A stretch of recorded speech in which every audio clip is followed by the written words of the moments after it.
તો કેમ છો મારા વાલાઓ? આપણે આવી ગયા છે નડિયાદ અને જોઈ શકો છો. તો આજે મારા નાનકડા ફોલોવરની આજે એક વાત કરવાની છે કે જયનીલ નામનો છોકરો છે.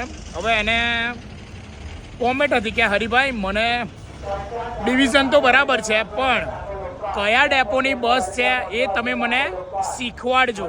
તો આજે મિત્રો વાત કરીશ કે કયા જોતા આ બસ કયા ડેપોની છે, બરાબર છે?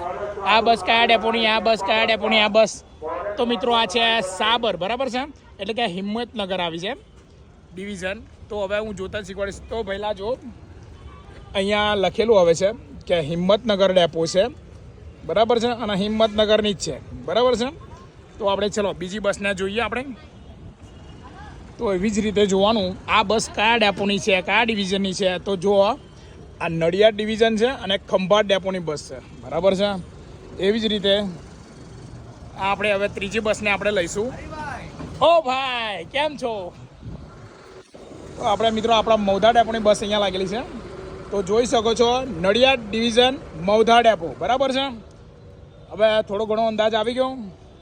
તો મિત્રો હવે આને કહીશું તમારે કોમેન્ટ કરવાનું છે કયું ડિવિઝન છે અને આ કયા ડેપોની બસ છે, બરાબર છે? તો પહેલાં એક નાનકડા મારા ફોલોવરની આ એક કોમેન્ટ હતી એનો આપણે જવાબ આપ્યો છે કે ડિવિઝન તો બરાબર છે પણ કયા ડેપોની બસ તો મેં જોતા શીખવાડ્યું છે. તો ચલો મિત્રો, જય હિન્દ જય ભારત. આવી ગયા છે નડિયાદ ડેપો.